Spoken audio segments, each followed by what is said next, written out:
చేరి వచ్చిన మీ అందరికీ యేసుక్రీస్తు పునరుద్ధాన పండుగ అనొచ్చు,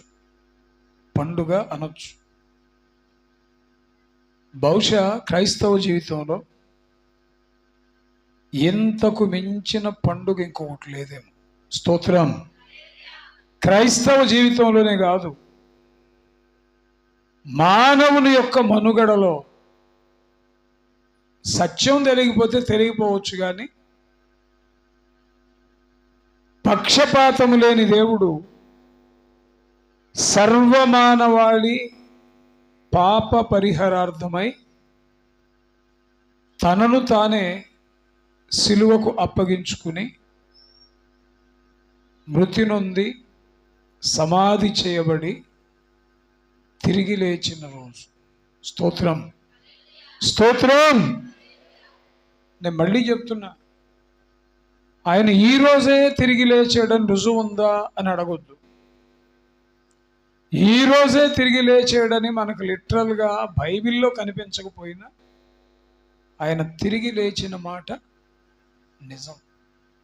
స్తోత్రం, స్తోత్రం. మరణమును జయించి తిరిగి లేచిన యేసుక్రీస్తు ప్రభు శక్తి కలిగిన నామంలో మీ అందరికీ క్రీస్తు పునరుద్ధాన శుభాకాంక్షలు, నిండు వందనాలు. స్తోత్రం. దైవ దీవెనలు కలుగునుగాక. బైబిల్లో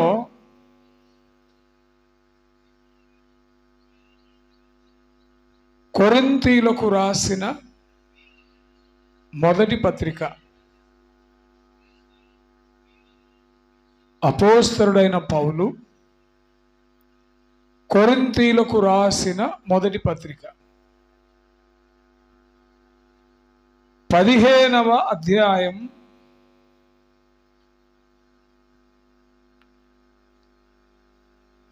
57వ వచనం.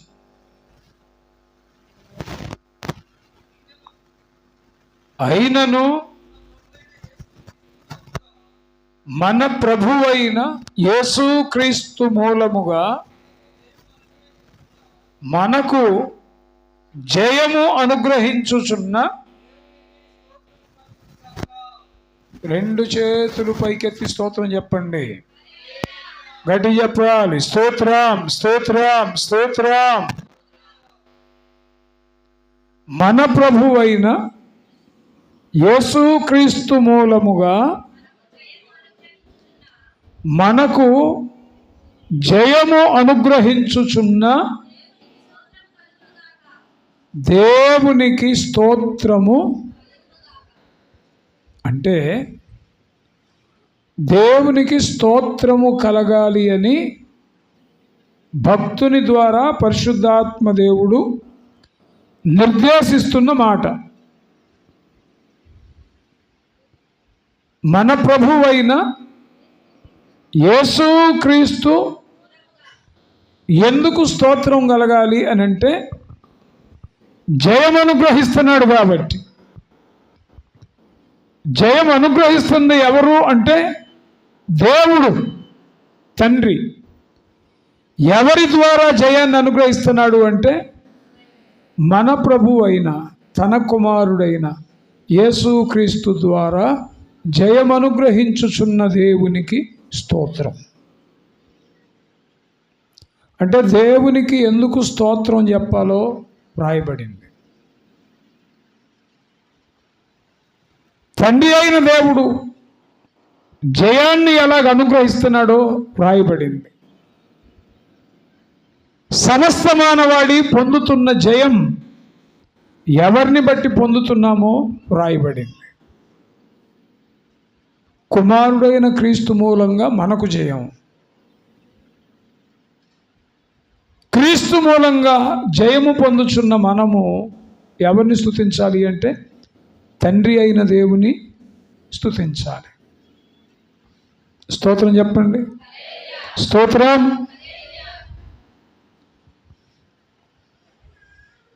నాకు తెలిసిన ఒక సహోదరుడు ఉన్నాడు, వినండి జాగ్రత్తగా. వయసులో పెద్దోడే, ప్రార్థనకి వెళ్తాడు, బ్రహ్మాండంగా ప్రార్థన చేస్తాడు, వాక్యం బాగా తెలుసు, అద్భుతంగా పాటలు పాడతాడు. దేవుని విషయంలో, సంఘ విషయంలో, ఆరాధన విషయంలో అన్నీ తెలుసు. వాళ్ళ ఇంట్లోనే, వాళ్ళ బంధువుల్లోనే ఆయనకి వాళ్ళ బంధువుకి గొడవ అయింది. తప్పు ఎవరిది అనేది వదిలేసేయండి, గొడవ అయింది. లోకస్తులకైతే ఎవరి తప్పు అని కావాలి, నీ తప్పు కాబట్టి నువ్వే క్షమించమని అడగాలని అంటాం. దేవుని పిల్లలకి ఎవరి తప్పు అయితేనేమి, వాళ్ళ తప్పైనా మనమే సర్దుకోవాలి, మన తప్పైనా మనమే సర్దుకోవాలి. ఈ గొడవ కాస్త పెద్దదయింది. ఆయన వాళ్ళ బంధువుకి ఇంకొక అతనికి చెప్తున్నాడు, నువ్వు ఒక 20 మంది కుర్రాళ్ళని తీసుకొని వచ్చేసి, అదేంటి బలలో చేస్తున్నావు, బాప్తిజం పొందావు, లోకానికి మంచి గురించి చెప్పాల్సిన నువ్వు ఏదో చిన్న వాలుకట్ట గొడవ జరిగిందని 20 మందిని కుర్రాళ్ళని తీసుకొని వచ్చేయమని చెప్తున్నావు, కరెక్టేనా అని ఇంకొకళ్ళు అడగగానే, ఏం మాట్లాడుతున్నారు బ్రదర్, బైబిల్లో ఏముంది, అపవాదిని ఎదిరించుడి వారు నీ యొద్ద నుంచి పారిపోవును, ఉందా లేదా? అంటే అపవాదిని ఎదిరించుడి అంటే, ఇప్పుడు నీకు నీ సహోదరుడు గొడవ వచ్చిందని నువ్వేమో క్రీస్తువి, వాడేమో అపవాది, రైట్. రెండోది, అపవాదిని ఎదిరించుడి అంటే 20 మంది కుర్రాళ్ళని తీసుకొని వచ్చి ఎదిరించమని. అంటే వాక్యాన్ని కూడా మనకి అనుకూలంగా మార్చుకోకూడదు. స్తోత్రం. వాక్యం అర్థం కాకపోతే కాస్త కోస్త వాక్యం తెలిసిన వాళ్ళని అడగాల. మీకు ఎలా అర్థమైతే అలాగ వాక్యాన్ని మార్చుకోవడానికి వీలు, నీకు అనుకూలంగా వాక్యాన్ని మోల్డ్ చేసుకోవడానికి వీలు. యేసు ప్రభు అరణ్యానికి వెళ్ళాడు బాప్తిజం పొందాక. ఎవరు తీసుకెళ్ళారు యేసు ప్రభుని అరణ్యానికి? చెప్పండి, మీకు తెలిసిన మాటే, బైబిల్ చూడొద్దు, నేను అడిగింది చెప్పండి. ఎవరు తీసుకెళ్ళారు? ఒక్కళ్ళు చెప్పారు పెద్దగా. ఎవరు? What about remaining? మీరు బైబిల్ చూడొద్దు, మీకు తెలిసింది చెప్పండి. స్విచ్ ఆఫ్ అయిందా? జాకబ్, నువ్వు కూడా చూస్తున్నావు బైబిల్? ఎవరు తీసుకెళ్ళారు ప్రభుని? మనీషా కొయిరాలా? ఆత్మ వలన అరణ్యమునకు కొనిపోబడ్డాడు. Through the acceptance of the father. దేవుడు అనుమతించాడు, పరిశుద్ధాత్ముడే ప్రభువుని సిద్ధపరిచి తీసుకెళ్ళాడు. ఎక్కడికంటే అడవికి. ఎందుకంటే అపవాదితో శోధింపబడి శోధన గెలవటానికి. Praise the lord, praise the lord. ఒక పాస్టర్ గారు చెప్తున్నాడు, అరణ్యానికి ఎందుకు వెళ్ళాడో తెలుసా ప్రభు?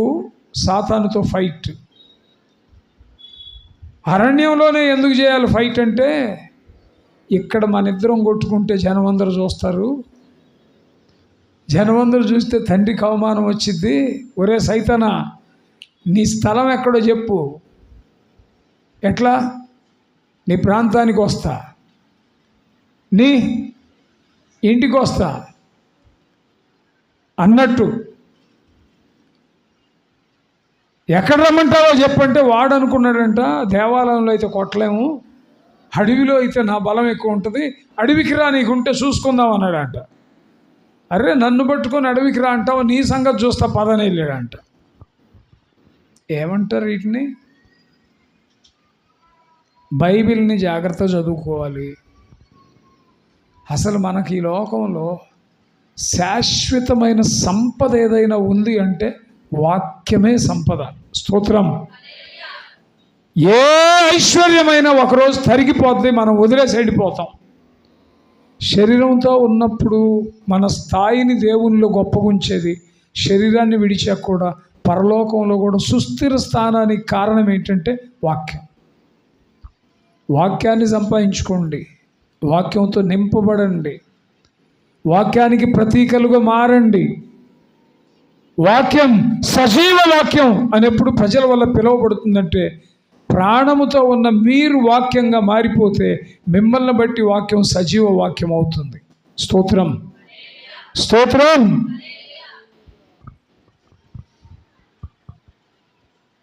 ఈ మాట ఎందుకు చెప్తున్నానంటే, యేసుక్రీస్తు మూలముగా జయము అనుగ్రహించుచున్న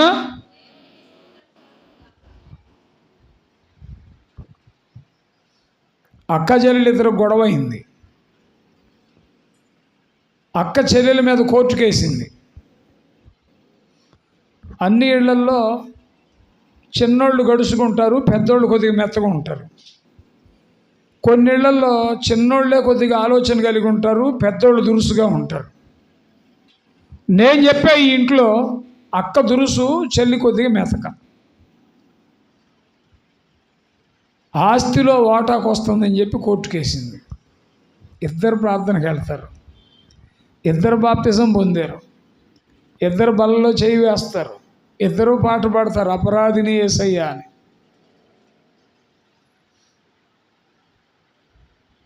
సేవకుడు కూడా ఇరుకులో పడతాడు. ఏమెప్పుడు పిలిచిద్దో ఇంటికి ఆమె అప్పుడే పిలిచిద్ది. ఏ టైంలో రమ్మని వీళ్ళు పిలుస్తారో అదే టైంలో వాళ్ళ ఇంటికి వెళ్తావా? మేము కాదా? మేము ప్రార్థన పరులం కాదా? మేము మీ బిడ్డలం కాదా? ఇది వరుస. కోర్టులో ఒక సమస్య ఉంది, నడుస్తుంది పాస్టర్ గారు, ప్రార్థన చేయండి అని అడిగారు.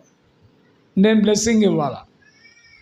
ఏం ప్రార్థన చేయాలంటే, ఇప్పుడు ఈ పాస్టర్ గారు తెలివిగా ఏం చేశాడంటే, యేసుక్రీస్తు మూలముగా మనకు జయం అనుగ్రహించుచున్న దేవునికి యేసునామములో కోర్టు సమస్య తీర్చబడి విజయము కలుగునుగాక. ఇక చప్పట్లు కొట్టరు. నేను కొట్టమంటలేదండు. ప్రభు మిమ్ముల దీవించుగాక. అసలు ఎందులో జయం అనుగ్రహిస్తున్నాడు? ఏ విషయంలో? యేసుక్రీస్తు మూలంగా దేవునికి స్తోత్రం. ఈ వచనాన్ని మనం అప్లై చేయాల్సింది ఏ విషయంలో? ప్రార్థనకి వెళ్ళే వాళ్ళిద్దరూ కోర్టుకు వెళ్ళటమే తప్పు. రైట్, నిస్సహాయతలో వెళ్ళారు. వెళ్ళినప్పుడు ఏం చేయాలంటే, సిగ్గుతో జాగ్రత్త చేసుకుని ఇంకొకసారి లైఫ్లో ఇటువంటి వాడి జోలికి రాను ప్రభు అనుకుని మళ్ళీ సర్దుకొని వచ్చేయాలి దేవుని దగ్గరికి.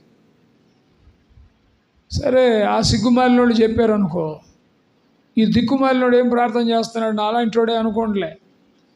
ఏం ప్రార్థన చేస్తున్నాడు? అసలు కోర్టుకి వెళ్ళకూడదమ్మని వచ్చిద్దా నీ నోటమ్మటి? నీ చెల్లిని క్షమించలేకపోతే నువ్వు ఎవరిని క్షమిస్తావమ్మని చెప్తావా? సరే, అక్క తొందరపడింది అనుకోమ్మా, దేవుడు చూసుకుంటాడు, ఏం పర్లేదు, నువ్వు తొందరపడొద్దని చెప్తావా? అది కూడా తప్పే. ఇప్పుడు దేవుడు చూసుకుంటాడులే అన్నావు అనుకోండి, దానికి తీరీలు వస్తాయి. మళ్ళీ దేవుడు చూసుకుంటాడంటే మమ్మల్ని చంపేయమనే? తింగిరి మొహం దానా? దేవుడు చూసుకుంటాడంటే మిమ్మల్ని శిక్షించమని కాదు, క్షమించమని చెప్పడం ఆ మాట. తొందరపడతారు ఎందుకు? దేవుడు ఉన్నాడులే, సంయమనం పాటించండి, ఓర్పు కలిగి ఉండండి అని అర్థం. యథారాజా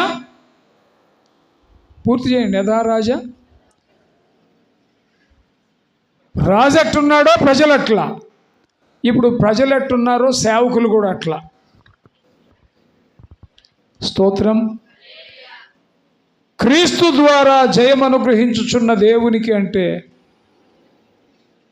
కోర్టు సమస్యల్లో కోర్టు సమస్యలో కూడా ఆయన సహాయం చేస్తాడు, న్యాయబద్ధమైంది అయితే. స్తోత్రం. నేను మీకు ఎప్పుడో చెప్పా ఒకసారి, మళ్ళీ చెప్తున్నా.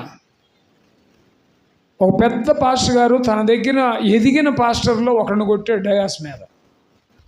వాడు ఎవరికో ఈయన గురించి ఏదో చెడ్డగా చెప్పాడని చెప్పి వేదిక మీద ఉన్నప్పుడే పిలిచి కొడితే వాడు అసనాటుగా నిలబడ్డాడేమో, డయాస్ దగ్గర గబక్కన కాలు ఫిసలై పడ్డాడు.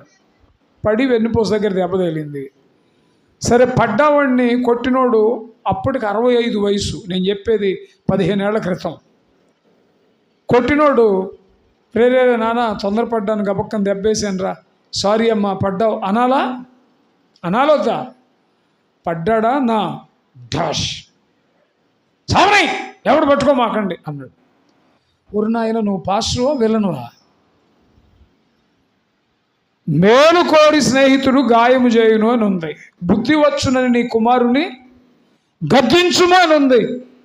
కొడితే తప్పు లేదు, కానీ సస్తే చచ్చాడు పోనేయండి అనకూడదు, అది తప్పు. అది పట్టుకున్నారు వాళ్ళు. అప్పుడు నేను యూపీఏ ప్రెసిడెంట్గా ఉన్నా. ఈ సమస్య నా దగ్గరికి వచ్చింది. వాళ్ళు కేసు పెట్టబోతుంటే నాకు తెలిసి కేసు పెట్టొద్దు, నేను మాట్లాడతానని చెప్పా. పెద్ద ఆయన్ని పిలిపిస్తే పెద్ద ఆయన అన్నాడు, అసలు నేనేంటి, నా సంఘం ఏంటి, నా పరిస్థితి ఏంటి, ఆఫ్టర్ ఆల్ రాంబాబు దగ్గర రావటం ఏంటి, నో ఐఎమ్ నాట్ ఇంట్రెస్టెడ్, నేను రాను అన్నాడు. వెళ్ళి అడిగిన వాళ్ళు ఆయన అన్న మాట మళ్ళీ నాకు చెప్పారు, ఇట్ట అంటున్నాడు అన్న ఇట్టాను. సరే, నా దగ్గర రావటం ఇంట్రెస్ట్ లేకపోతే ఆయన దగ్గర రమ్మంటాడేమో అడగండి, ఆయన దగ్గరికే వస్తాను. తీరా చూస్తే అది పెద్ద ఇష్యూ అయింది. వాళ్ళ దగ్గరికి వెళ్ళి మాట్లాడడానికి ఎవడు సాహసించట్లా. నేను చేసి పెడతాను, నేను మాట్లాడతానంటేనేమో నేను చాలలేదు ఆయనకి. ఇప్పుడు మళ్ళీ గత్యంతరం లేక నన్ను రాంబాబు అంటాడు. ఇప్పుడు ఏమంటున్నాడు తెలుసా? రాంబాబు గారికి చెప్పండి, అది తెచ్చిపెట్టుకొని మాట్లాడినట్టు ఉంది. రాంబాబు గారికి చెప్పండి, నన్ను గారు ఎందుకులే అయ్య గారు, రాంబాబు అంటే చాలు, మాట్లాడదాం పలానా దగ్గర, వస్తాను, మా ఇంట్లో వద్దు, మీ ఇంట్లో వద్దు, మధ్యవర్తి ఇంట్లో మాట్లాడదాం, వస్తా. దెబ్బతిన్నవాడు కుర్చీలో కూర్చోన్నాడు. దెబ్బతిన్నవాడు తరపున వాళ్ళు అన్న పెద్ద పాస్టర్ నర్సపేటలో ఆయన కూడా ఉన్నాడు, నేను కూడా ఉన్నా మధ్యవర్తిగా. ఇప్పుడు ఈయన రెనాల్ట్ డస్టర్ కారు వేసుకొని వస్తున్నాడు. ఎట్టొస్తాడు? లోపలికి వచ్చి సారీ చెప్తాడా? ఈయన సారీ చెప్తాడా? లేకపోతే ఈ పాస్ట్ ఎట్ రిసీవ్ చేసుకుంటాడు? విభిన్నమైన ఆలోచనలతో ఎదురు చూస్తూ ఉన్నాం. నెక్స్ట్ మూమెంట్ ఏంటని సర్రని వచ్చింది డస్టర్ కారు, ముందు ఆగింది. లోపలికి వచ్చాడు. లోపలికి వచ్చి ఏదేమైనా నువ్వు అట్టు మాట్లాడకూడదు, నేను కొట్టకూడదు. వింటున్నారా? ఆయన ఇంతే ఉంటాడు. అంటే అహం తగ్గట్లా. ఏదేమైనా నువ్వు మాట్లాడకూడదు, నేను కొట్టకూడదు అని అన్నాడు. మళ్ళీ అకుర్రాడు ఇట్లా వేసాడు. మేము చూసాం. వెంటనే ఉండి ఏదేమైనా మన ఇద్దరి మధ్య సాతాను కార్యం ఇది అన్నాడు. ఏ కార్యం? ఏ కార్యం? సాతాను కార్యం. నాకు క్లియర్గా కనిపిస్తున్నాడు సాతానుడు, నమ్మండి మీరు. నాకు క్లియర్గా కనిపిస్తున్నాడు. ఎట్లా? ఈయనటి తిరిగి మాట్లాడుతున్నాడు. ఆ కుర్రాడు ఇటున్నాడు, పాస్టర్ గారు మధ్యలో మేము ఉన్నాము. ఏదేమైనా ఇది సాతాను కార్యం అంటుంటే ఆయన వెనక నుంచొని సాతానుడు తలే తలే తలే తలే కొట్టుకుంటున్నట్టు కనిపిస్తుంది నాకు. ఎందుకో తెలుసా? నీకు ఓర్పు లేక, నీకు తగ్గింపు లేక, నీ దగ్గర ఎదిగినోడిని కొట్టి బూతులాడి ఎవరి మీద నెడుతున్నావు? ఎవరి మీద నెడుతున్నావు? మనం చేసే అన్ని పనులకి సాతానుడే కారణం కాడు. మన మనస్సుని అణుచుకోవడం చేత కాకపోతే కూడా నిర్వీర్యం అవుతాం. చేయాల్సిందంతా మనం చేసి సైతాను మీద నెట్టకూడదు. తింగిరి సమస్యలన్నీ తెచ్చిపెట్టుకొని యేసు ప్రభువా సహాయం చేయయ్యా, నువ్వు ఉన్నావుగా నాకెందుకు సహాయం చేయలేదు అనకూడదు. బ్రతుకు మార్చుకోరా, బ్రతుకు మార్చుకోరా, బ్రతుకు మార్చుకోరా. చిన్నోళ్ళు, పెద్దోళ్ళు, సేవకులు, అమ్మ, నాన్న, ఇరుగు పొరుగు చెప్పినంత కాలం మార్చుకోవాలా. తీరా అనారోగ్యం వచ్చి ఇక కష్టం రేపో మాపో అన్నప్పుడు లాజిక్ తీస్తారు. ఏం చేశాడు దేవుడు మాకు? నువ్వేం చేసే దేవుడికి? నువ్వేం చేసా? నీ బ్రతుకు కాలంలో ఒక్క మోకాళ్ళు వేసావు ఎప్పుడైనా? దేవుడు ఏం చేశాడు మాకు? మా బాబాయిని, మా కక్కాయిని, మా మేనమావని, మా డాడీని, మా మమ్మీని దేవుడు బ్రతికించలేదు. మేమెందుకు రావాలి దేవుడి దగ్గరికి? చెయ్యాల్సిన తింగిరి పనులన్నీ మనం చేసుకొని నెపం ఎవరి మీద వేస్తాం? ఇది హ్యూమన్ సైకాలజీ. జాగ్రత్త. యేసుక్రీస్తు ద్వారా జయం అనుగ్రహించుచున్న దేవుడు. దేవునికి స్తోత్రం, స్తోత్రం. ఏమనుగ్రహించాడు క్రీస్తు ద్వారా జయం మనకి? స్ట్రైట్ అవుతున్నా నేను, ఇంక నానబెట్టల. ఏ విషయంలో జయం అనుగ్రహించాడు? ఏ జయం అనుగ్రహించాడు దేవుడు మన క్రీస్తు ద్వారా? 16వ అధ్యాయం యోహాను సువార్త. యోహాను సువార్త 16వ అధ్యాయం 33వ వచనం.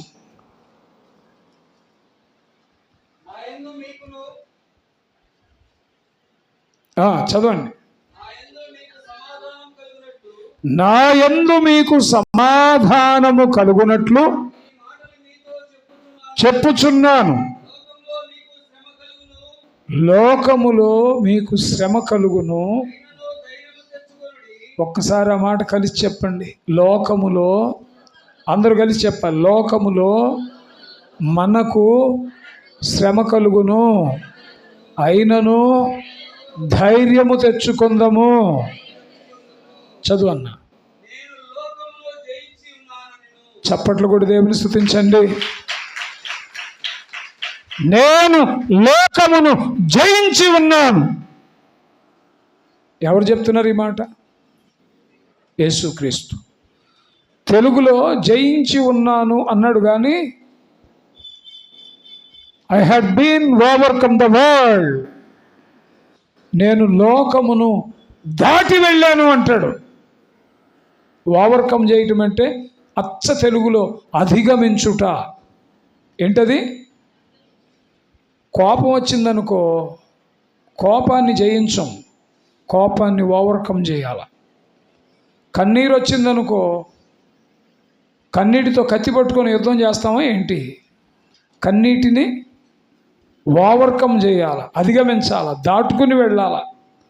ఆటంకాలు వస్తాయి అనుకో, వచ్చిన ఆటంకాలని దాటుకుని వెళ్ళాల.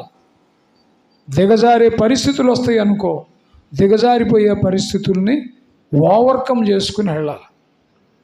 2019లో రాసుకున్నాను నేను ఆ పాట. దిగజారే ఆరోగ్యం తొందర పెడుతుండగా, కడతేరే దినములు గుర్తొస్తూ ఉండగా, నీవిచ్చిన ప్రత్యక్షత నన్ను పరుగెత్తిస్తుండగా, నీ ఉంచిన బాధ్యత నన్ను ఏడిపిస్తుండగా, సాగిపోయే మనసియవా ప్రభువా, కొనసాగిపోయే కృపనీయవా నా దేవా. ఆరోగ్యం దిగజారుతుంది. దాన్ని జయించడం అంటే అర్థం దాంతో యుద్ధం చేయటం కాదు. దిగజారే ఆరోగ్యాన్ని ఓవర్కమ్ చేసుకుని, ఆర్గనైజ్ చేసుకుని దేవుని కొరకు రోషంగా బరగా.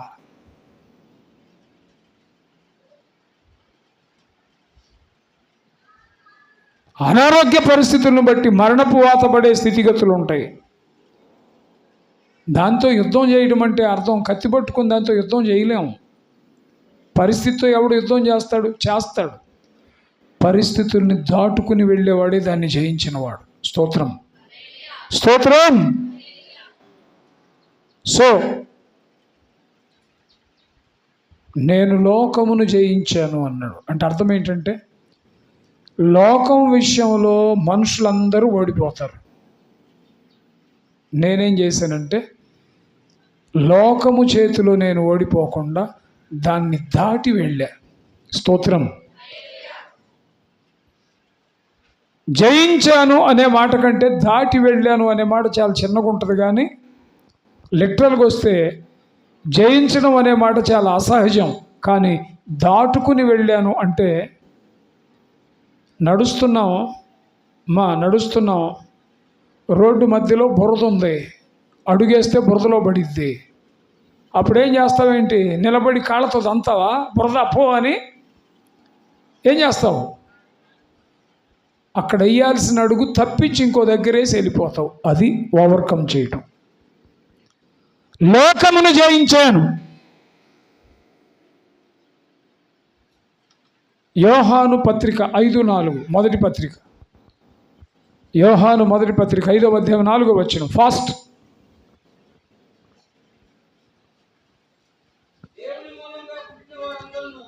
దేవుని మూలముగా పుట్టిన వారందరూ లోకమును జయించుదురు, లోకమును జయించిన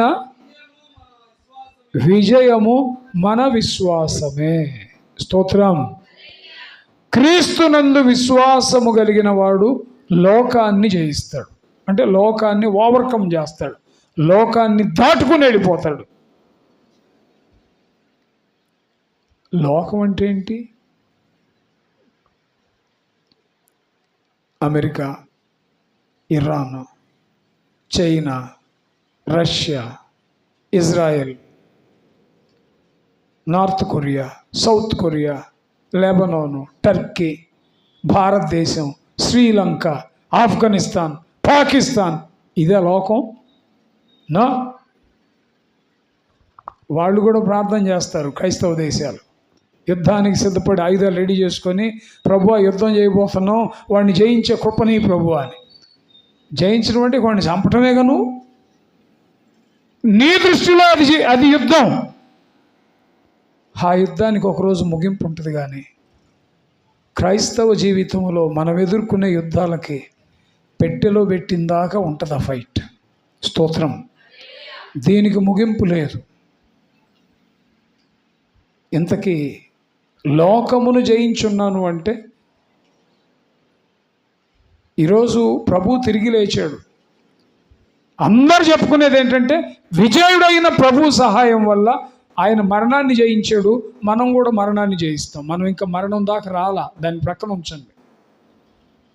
ఊరికే ఓరల్ ఎక్స్ప్లెనేషన్లో మొదటి మాట చెప్తున్నా, యేసుక్రీస్తు ద్వారా ఏమేమి మనం జయించాలి, ఆయన ఏమి జయించాడో అది మనం జయించాలి. ఆయన ఏమి దాటుకుని వెళ్ళాడో అది మనం దాటాలి. ఏం దాటాడు? లోకమును దాటేశాడు. స్తోత్రం. ఇప్పుడు నువ్వు నేను కూడా ఏమవ్వాలి? లోకాన్ని దాటమంటే ఇండియాలో ఉన్నాం కాబట్టి ఫ్లైట్ ఎక్కి ఇండియా దాటి ఇంకొక దేశం వెళ్ళిపోవటమా? లోకములో ఉన్నదంతయు చెప్పాల. లోకములో ఉన్నదంతయు చెప్పండి. ఇక మేం చెప్పే కాడకు నువ్వెందుకు అంటారు నన్ను? శరీరాశయు, నేత్రాశయు,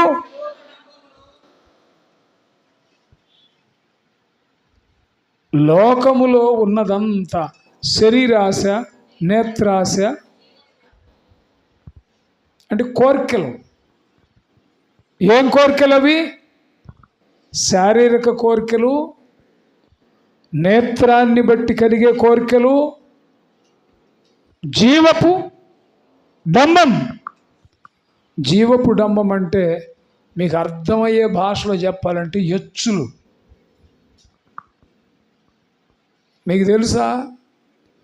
డబ్బును బట్టి ఎచ్చులు పడేవాళ్ళు ఉన్నారు, రంగును బట్టి ఎచ్చులు పడేవాళ్ళు ఉన్నారు, వాహనాలను బట్టి అచ్చులు పడేవాళ్ళు ఉన్నారు, కులాన్ని బట్టి అచ్చులు పడేవాళ్ళు ఉన్నారు, ధనాన్ని బట్టి అచ్చులు పడేవాళ్ళు ఉన్నారు, చదువును బట్టి అచ్చులు పడేవాళ్ళు ఉన్నారు.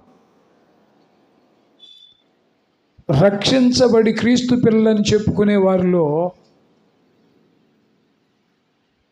ఆత్మీయ స్థితిని బట్టి ఎచ్చులు ఉంటుంది. అది కూడా ఉండకూడదు. జీవపు డంబం. సందర్భం వచ్చినప్పుడు అంటారు, నువ్వే ఉంది పిల్ల బచ్చావి, గట్టికి 2 ఏళ్ళు 3 ఏళ్ళు అవ్వలను రక్షించబడి. నేనేంటో తెలుసా? అసలు ప్రభు మరియమ్మకు పుట్టడం నన్ను అడిగి పుట్టాడు తెలుసా? బా, దీన్ని ఏమంటారంటే ఆత్మీయ బడాయి. 4 అక్షరాలు బైబిల్ చదవటం వచ్చి, 2 కథలు చెప్పటం వచ్చి, 2 వర్తమానాలు చెబితే ఈ తింగిరోళ్ళకి ఆల్రెడీ తింగిరోళ్ళు ఉంటారు లోకంలో. ఒక సహోదరి పాట పాడింది. శృతి లేదు, తాళం లేదు, పద ఉచ్చారణ లేదు, చప్పట్లు కొట్టి ఉజ్జీవంగా పాడింది. పాడినమ్మట ఒక 4 వెళ్ళిపోయారు దగ్గరికి. మాకు డేట్ ఏంటి అక్క అని. నేనే ఉన్నా డయాస్ మీద. డేట్ ఏంటి అక్క అనగానే ఆమె డేట్ ఇస్తుంది. వాళ్ళనే మాట ఏంటిది, బా ఏం పాడేవు అక్కాయ్, ఉద్యోగం రేకెత్తింది అక్కాయ్, తల వెంట్రుకలు గగురు పొడిచినాయి అక్కాయ్, ఏం పాడేవు అక్కాయ్. అసలు ఆమె ఏం పాడలేదని తెలిసిన వాళ్ళకి తెలిసిద్ది. తాళం లేదు, శృతి లేదు, పద పొందిక లేదు, పద ఉచ్చారణ లేదు, ఏమీ లేకుండా పాడినా ఆమెకు కూడా ఫ్యాన్స్ ఉన్నారు అక్కడ. అది సంగతి. ఈడున్న 2.5 అడుగు, ఆ అమ్మాయి 3 అడుగులు ఉంది. 3 అడుగులోళ్ళు కాదు, 4 అడుగులోళ్ళు కూడా మనకి పొట్టోళ్ళలాగా కనపడతారు. అవునా? మనకి 4 అడుగులు ఉన్న పొట్టోళ్ళే. 2.5 అడుగున్న వాడికి 3 అడుగుల అమ్మాయి కనపడగా నీడు అంటున్నాడు, భలే హైట్ ఉన్నావే, మీ అమ్మ మీ నాన్న మంచి బ్రీడు, బాగా హైట్ అనుకుంటా. వాళ్ళ అమ్మ నాన్న కూడా 3 అడుగులు 1 అంగుళం, 3 అడుగులు 2 అంగుళాలు. అమ్మ నాన్న 3 అడుగులు, ఆ అమ్మాయి 3 అడుగులు. ఈడు అంతకంటే దారుణం, ఈ 2.5 అడుగు. ఈడు కళ్ళకి ఇప్పుడు 3 అడుగుల అమ్మాయి ఎట్ట కనపడుతుంది? శృతి తాళం లేని పిల్లలను పట్టుకొని సూపర్గా పాడేవంటే ఈడు అంతకంటే అదమస్తపోడు. మీరు గుర్తుపెట్టుకోండి, యూట్యూబ్ వచ్చాక, మల్టీమీడియా వచ్చాక నువ్వు సత్యం చెప్పక్కర్లా, వాక్యం చెప్పక్కర్లా, ఏమి చెప్పకుండా 2 బూతులు తిట్టినా నీ బూతులకు కూడా అట్రాక్ట్ అయ్యి ఒక జనం తయారవుతారు, వ్యూస్ వచ్చేస్తాయి. ప్రజలను బట్టి విర్రవేయకూడదు, ప్రజలను చూసుకొని వాపును చూసి బలుపు అనుకోకూడదు. సత్యంలో ఎంత నిలబడ్డావు, సత్యాన్ని ఎంత ఎరిగావు, సత్యాన్ని ఎంత ప్రకటిస్తున్నావు? జీవపు డంబం. అందుకే ఈ మాట వచ్చింది. రాజైన హేరోదు వేదికనెక్కి ప్రసంగం చేశాడంట. వేదికనెక్కి ప్రసంగం చేస్తే హేరోదు యూదుడు. ఆయన ప్రసంగాన్ని విని ప్రజలు చప్పట్లు కొట్టి, అమ్మో అమ్మో ఏం చెప్పావు రాజా, ఏమి చెప్పావు, అసలు ఇది దైవ స్వరమే కానీ మానవ స్వరం కాదు అన్నారంట. అప్పుడు హేరోదు ఏం చేయాలి? ప్రజలు పొగుడుతున్నారు, ఆకాశానికి లేపారు. అప్పుడు హేరోదు ఏం చేయాలి? తన స్థానం ఏంటో తాను గుర్తెరగాల. వాళ్ళు పొగుడుతూ ఉంటే ఈయన రేగిపోయాడంట. రేగిపోయి అక్కడ రాస్తాడు అపోస్తలుల కార్యాలు 12లో, దేవుని మహిమ పరచనందున పురుగులు పడి చచ్చెను. మహిమ దేవునికి, ఘనత దేవునికి, ప్రభావము దేవునికే. నేనేమై ఉన్నానో అది నా దేవుడే. ముందు నా జీవితం నా దేవునితో మొదలైంది. నా జీవితం నా దేవునితో మొదలైన తర్వాతనే నా పరిస్థితులు మారినాయి. నా దేవునితో నా జీవితం మొదలై నడుస్తున్నాకనే సంఘం ఏర్పడింది. నా దేవునితో మొదలై నేను నడుస్తున్నాకనే పరిచర్య ఏర్పడింది. నా దేవునితో మొదలై నేను కొనసాగుతున్నాకనే నేను ఎరుగని అనేక ప్రాంతాలకు దేవుడు తీసుకెళ్ళాడు. నన్ను గుర్తించిన దేవుడు, నన్ను స్థిరపరిచిన దేవుడు, నన్ను నడిపించే దేవుడు, నేను నమ్మిన నా దేవుడు గొప్పనా? ఈరోజు నన్ను ఆకాశంలోకి ఎత్తే మనుషులు గొప్పనా?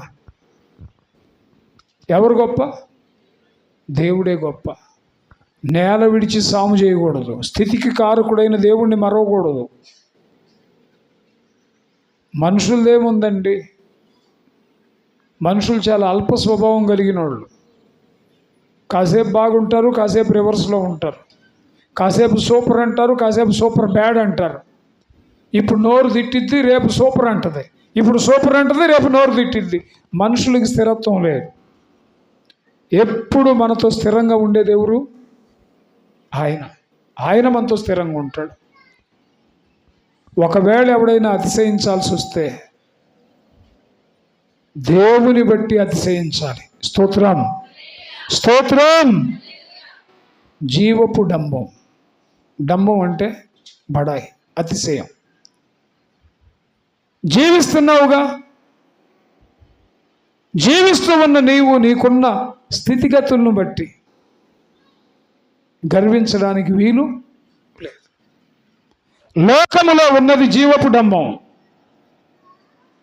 నాకేమి తెలియకుండా ఒక 5 నిమిషాలు పిచ్చి పిచ్చికి మాట్లాడినా నాకు కూడా ఫ్యాన్స్ తయారవుతారు. రాంబాబు అన్న నువ్వు సూపర్ మాట్లాడావంటే 3 అడుగులు దాన్ని నువ్వు భలే ఎత్తుకున్నావు అని 2.5 అడుగుడు అంటే ఏమో నిజంగా ఎత్తుకుందనే అర్థం. వాడి దృష్టికి ఎత్తుకున్నావు, కానీ నీకంటే చాలామంది ఎత్తైన వాళ్ళు ఉన్నారు. అప్పుడు నువ్వేం చేయాలి?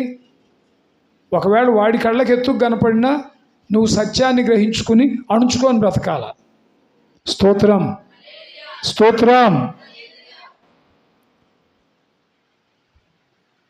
నేత్రాశ. లోకంలో ఏ పాపం వేళ్ళూనినా ముందు కన్నే, ముందు కన్నే. ఒక అమ్మాయి అబ్బాయిని చూడాలన్నా కన్నే, ఒక అబ్బాయి అమ్మాయిని చూడాలన్నా కన్నే. ఒక వస్తువుని చూసి ఆశించాలన్న కన్నే, పరస్త్రీ వైపు చూడాలన్న కన్నే, పరపురుషుడి వైపు చూడాలన్న కన్నే, కాని దాన్ని చూడాలన్న కన్నే.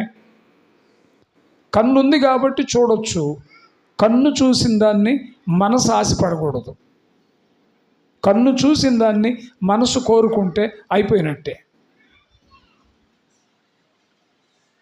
నేత్రాశ చూడడం వల్ల మనసు కోరికల పాలవుతుంది. శరీరాశ. శరీరాశ అంటే దీనిలోనే వస్తుంది. స్వాభిమానం, దురభిమానం. కొంతమందికి వాళ్ళ గురించి వాళ్ళకి ఎంత ఎస్టిమేషన్ ఉంటుందంటే అద్దం ముందు నిలబడితే చిరంజీవి పనికిరాడు, మైక్ టైసన్ పనికిరాడు. అసలు ఊహించేసుకుని ఈ మధ్య మీడియా వచ్చిన తర్వాత ఆయన నడు 42, ఆయన నడు 42, పొడవు 36 అంటే మనిషి పొట్టుడు. నడుము కంటే పొడవు కంటే నడుము ఎక్కువ. ముందు నడుస్తుంటే బాణ పొట్ట కనపడిద్ది ముందుకి. ఈయనకి షష్టి పూర్తి చేస్తా పిల్లలు మైక్ టైసన్ ఫిజిక్ పెట్టి తలదీసి ఈయన తల పెట్టారు. నవ్వుకోవడానికి భలే ఉంది. ఉద్యోగరీత్యా వెళ్ళాడు, ఎవరికి తెలియదు ఆయన గురించి, నాకు తెలుసు. మీరు వయసులో బాగున్నారండి, అసలు మీ ఫిజిక్ సూపర్ ఉందండి అంటే ఎట్లా అన్నాడు. నీ దుంపదగా మైక్ టైసన్ అంత ఫిజిక్ నీకు ఎక్కడుంది? కొంతమంది అద్దం ముందుకు వెళ్ళిపోతే అద్దాలు పగిలిపోవటమే. ఆడపిల్ల పద్దాక అద్దం చూసుకుంటే దానికి ఒక అర్థం ఉంది. అద్దాన్ని మెడగట్టుకునే మగవాళ్ళు కూడా ఉన్నారు. ఎక్కడ కారు ఆగితే అక్కడికి వెళ్ళి చూసుకుంటుంటారు. కొంతమంది నడుస్తా నీడ చూసుకుంటారు. నీడ చూసుకొని ఒకడు మ్యాన్ హోల్లో పడ్డాడు. నిజమే, నేను డిగ్రీ చదువుతున్నా. డిగ్రీ చదివేటప్పుడు క్యారమ్స్ జరుగుతున్నాయి. అది చిన్న టవర్ సెంటర్లో క్యారమ్స్ టోర్నమెంట్ జరుగుతుంటే నేను కూడా వెళ్ళా. వెంకటాద్రిపేట కుర్రోడే, చచ్చిపోయాడు, ఇప్పుడు లేడు, పేరు దేవదాసు. ఇద్దరం కలిసి వస్తున్నాం, మాట్లాడుకుంటూ వస్తున్నాం. నేను గమనిస్తున్నా, తుంటరోండిగా ఇట్టంటున్నాడు, అనుకుంటున్నాడు, అంటున్నాడు. ఓహో, నీడ చూసుకుంటున్నాడు కాబోలు అనుకున్నోడి దాకా వచ్చింది. మ్యాన్ హోల్ ఉంది జాగ్రత్త అందాం అనుకుని నేనెందుకు అన్నాళ్ళు అన్నా. ఆ దాటి యువతలకు వచ్చాం, చెప్పులు శీలం వారి సంత దాటి యువతలకు వచ్చాం. బొతేయలమని పడ్డాడు. సైకిల్ ఒక పక్క, వాడు ఒక పక్క. కాదే కాలు గుద్దుకుంది, లోపలికి వెళ్ళలేదులే. ఏంటయ్యా సంగతి అని నీడ చూసుకుంటున్నాడు. నీడను చూసుకునే ఆడపిల్లలు బావుల్లో నీడ చూసుకునే వాళ్ళు ఉన్నారు పూర్వపు రోజుల్లో. నడుస్తా నీడ. ఏంటంటే అసలు వాళ్ళ దృష్టిలో వాళ్ళు లోకంలో ఉన్నవారికి అందరికంటే అందగత్తెలు అన్నమాట. జాగ్రత్త. నిన్ను నీవు ఎంచుకొన తగిన దానికంటే ఎక్కువ ఎంచుకోవడానికి వీలు. నీ స్థితి ఎంతో అంతే, నీ సామర్థ్యం ఎంతో అంతే. శరీరాశ. తినడం శరీరం కోసమే, కట్టడం శరీరం కోసమే, అవునా కదా? ఇంక నేను అంతకంటే లోపలికి వెళ్ళను. శరీర సంబంధమైన కోరికలన్నీ శరీరం కోసమే. లోకములో నేత్రాశ, శరీరాశ, జీవపు డంబం. ఇప్పుడు ప్రభు ఏమంటున్నాడు? నేను లోకమును అంటే ఆయన నేత్రాశను జయించాడు, శరీరాశను జయించాడు, జీవపు డంబాన్ని ఎక్కడా? ఇందాక చెప్పారుగా మీరు, అరణ్యానికి వెళ్ళి అపవాది ప్రలోభ పెట్టాడు. ఏమని? ఈ రాళ్ళు రొట్టెలు చేసుకొని తిను. రొట్టె దేనికి? శరీరానికా ఆత్మకా?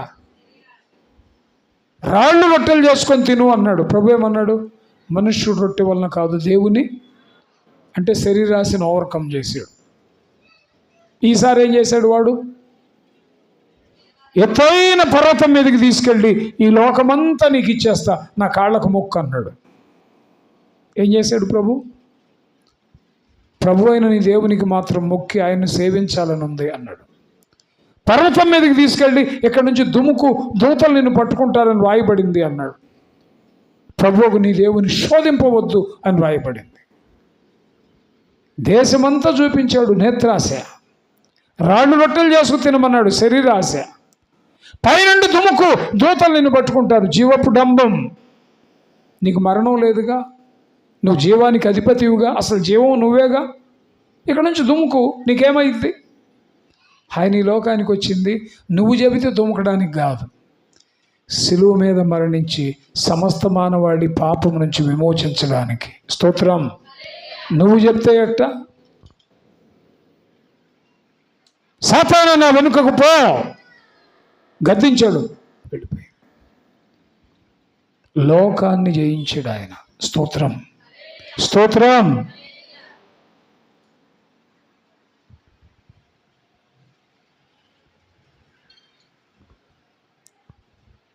ఒక్క మాట చెప్తా, ముగిస్తా నేను.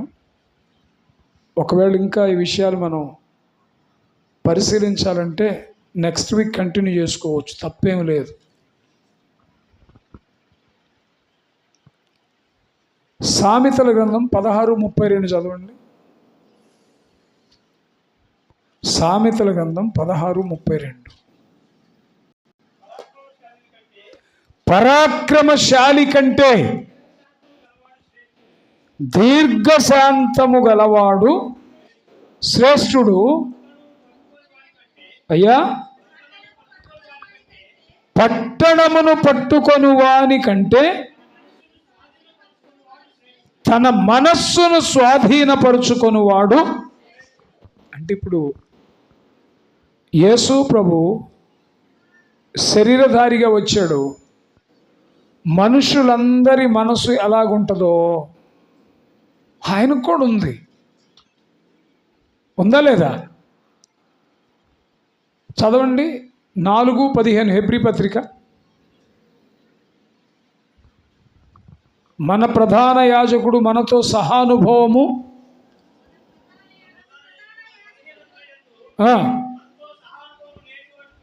అంటే అర్థమేంటి? మనలో ఎన్ని రకాల బలహీనతలు ఉన్నాయో అవన్నీ ఆయనకు తెలుసు. మనమేమో బలహీనతలో ఓడిపోతాం, ఆయనేమో బలహీనతను దాటుకుని వెళ్ళాడు. ముఖ్యంగా మనిషికి ఉండే బలహీనత ఏంటంటే స్వయం. చెప్పండి, స్వయం. స్వయం ప్రకృతి, స్వయం వికృతి. మనోళ్ళు ఎక్కువ వాడే మాట ఏంటంటే వాడికి భలే స్వయం రా అంటారు. స్వయం రా అంటే సెల్ఫ్ అని. స్వయం అంటే స్వార్థం. దేన్ని జయించాడు ఆయన? ఇంకా మన వాడుక భాషలో చెప్పాలంటే స్వయం తర్వాత మెట్టు అహం. యేసు ప్రభు దగ్గరికి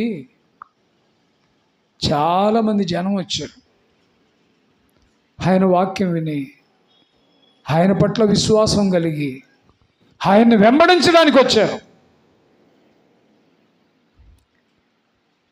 ఒక 10,000 మంది జనం వచ్చారు అనుకోండి మన సభకి, ముందు నన్ను పట్టలేరు. విస్తారమైన జనం ఒక 10,000 మంది కనుక వస్తే నా గుండె ఆగిపోద్దాం, ఎంతమంది జనం వచ్చారని. అంటే నా సెన్స్ ఏంటంటే ఈ వచ్చిన జనం అంతా నన్ను బట్టి ఇది హెచ్చులంటే. నేను ఎప్పుడు అట్ట అనుకోలేదులేండి, మీకు అర్థం కాడని చెప్తున్నా. 10,000 మంది వస్తానే మనల్ని పడ్డానికి, లేకపోతే ఒక 10 లక్షలు వచ్చారు అనుకోండి, అసలు ఆంధ్ర రాష్ట్రంలో నువ్వే యేసు ప్రభు అయిపోతావు. స్తోత్రం స్తోత్రం గడి చెప్పాలి. హల్లెలూయా. యేసు ప్రభు దగ్గరికి తండోపతండలు ప్రజలు వచ్చారంట. ఎందుకు వచ్చారు? ఆయన సూచక్రియలు అద్భుతాలు చూసి బారులు తీరి నిలబడ్డారంట. కానీ యేసు ప్రభు వచ్చిన ప్రజల్ని చూసి ఎవ్వడికి ఆయన సొంతం కాలేదంట. ఎవరికి? రాంబాబన్నా, ప్రతి సంవత్సరం మీటింగ్ చేస్తావన్నా, చాలా కష్టపడి చేస్తావు. పరిచర్య కూడా సంజీవనగర్లో, మన సంజీవనగర్లో చేయటం కష్టం అన్నా. నువ్వు చేస్తున్నావు, నీకు సహకరించకపోతే ఎట్టన్నా మేము మా బాధ్యతని. నేను అడగకుండా ఎవరన్నా వచ్చి ఒక 5 లక్షలు ఇచ్చారు అనుకో, మాట వచ్చిద్దా నోటికి? మాట రాదు. సరికదా? ఈ 5 లక్షలు ఇచ్చి ప్రేయర్ చేయించుకొని వెళ్ళి రేపు ఆయన ఫోన్ చేసి, అన్నా చిన్న పని ఉంది, నేను రాలేకపోతున్నాను, కొద్దిగా కలెక్టర్ ఆఫీస్ దాకా రాన్న మాట్లాడాలి అన్నాడు అనుకో, ఇక్కడ యేసు ప్రభు నాతో ఉన్నా ఏడకి వెళ్ళిపోతాను. ముందు 5 లక్షలు ఇచ్చి నన్ను ఉన్నాడుగా, అయిపోయింది. రాంబాబన్న బేరం 5 లక్షలు. ఒక ఆమె చంద్రహారం వేసిందంట కోటాల్లో ఒక పాస్టర్ గారికి. చంద్రహారం వేస్తే యేసు ప్రభు హృదయంలో ఉన్నాడో లేదో తెలియదు, కానీ ఆ అక్కాయి మాత్రం ఆయన హృదయంలో ఉండిపోయింది. మాకు అక్క చెల్లెళ్ళు లేరక్క, నువ్వు దేవుడిచ్చిన అక్క అంటున్నాడు. ఇట్ట ఏంది? 4 రోడ్ల కోడల్లో ఉంటారు, తిరుగుతాడు. ఏందది? కారు దించగానే లోపలికి వేస్తాడు కారు సాంబ్రాణి. ఒక నాయన వద్దయ్యా అని చెప్తాం. ఇప్పుడు నాలాంటి పాస్టర్స్ కూడా ధూపం వేసేవాళ్ళు తయారయ్యారు. స్తోత్రం. నువ్వు ధూపం నీ దేవునికి వేయి, నీ దేవుడు నిన్ను ఆశీర్వదిస్తాడు, స్థిరపరుస్తాడు, భవితనిస్తాడు. ఎందుకు వచ్చింది ఈ మాట ఇప్పుడు? యేసు ప్రభువుకి తండోపతండలు ప్రజలు వచ్చి స్తుతిస్తున్నారు, ఘనపరుస్తున్నారు, పొగుడుతున్నారు. ఒక ఆమె అయితే, నిన్ను మోసిన తల్లి గర్భము ధన్యము, నీవు కుడిచిన స్తనములు ధన్యములు అంది. ఓ ప్రైజ్ ది లార్డ్ ప్రభువా అనలేదు ఆయన. మనకైతే పొట్ట పగిలిపోయిందాక పొంగుతాం.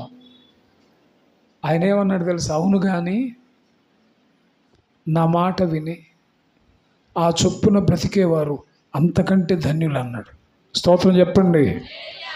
ఆయన ఎవ్వరికీ వశం కాలేదంట. నన్ను వశం చేసుకోవడానికి ఓ బలహీనత ఉంటుంది. సామెళ్ళను వశం చేసుకోవడానికి ఓ బలహీనత ఉంటుంది. రాజారావుని వశం చేసుకోవడానికి ఓ బలహీనత ఉంటుంది. మిమ్మల్ని వశం చేసుకోవడానికి ఓ బలహీనత ఉంటుంది. తండ్రిని వశం చేసుకోవడానికి యాకోబు వేసింది ఏంటో తెలుసా? పాచిక, మాంసం కూర. ఇప్పుడు కూడా ఉన్నారు మాంసం కూర కోసం దీవెనలు ఇచ్చేవాళ్ళు ఉన్నారు. మాంసం కూర తెస్తే అసలు నిన్ను మించినోళ్ళు లేడని పంపు కొట్టేవాళ్ళు ఉన్నారు. మాంసం కూర చూపించి గురుడి కొట్టించాడు కొడుకు.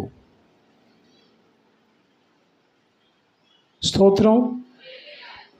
నన్ను సొంతం చేసుకోవడానికి, నిన్ను సొంతం చేసుకోవడానికి, కైవసం చేసుకోవడానికి మనకు అనేక బలహీనతలు ఉన్నాయి. ఒక చీర తెచ్చిస్తే చాలు అక్కయ్యకి, ఇక తమ్ముడిని మించిన తమ్ముడు ఉండడు ఈ లోకంలో. ఒక అరడజన్ జాంకాయలు తెచ్చిస్తే చాలు, మా బాబాయ్ కాబట్టి నాకు తెచ్చాడు, అయిపోయింది. యేసు ప్రభు దగ్గరికి తండోపతండల ప్రజలు వస్తే ఆయన అందరి ఆంతర్యమును ఎరిగినవాడు గనుక ఎవ్వరికి వశం కాలేదు. చప్పట్లు కూడా దేవుని స్తుతించండి. స్తోత్రం. ఎక్కడుంది ఈ మాట? కావాలిగా మీకు? యోహాను సువార్త 2వ అధ్యాయంలో చివరి వచ్చిన భాగాల్లో ఉంది. లోకాన్ని గెలిచాడు. రెండోది స్వయాన్ని, అహమును. అందుకే అన్నాడు బైబిల్లో, పట్టణమును స్వాధీనపరుచుకొని వాని కంటే మనస్సును స్వాధీనపరుచుకొని వాడు ధన్యుడు.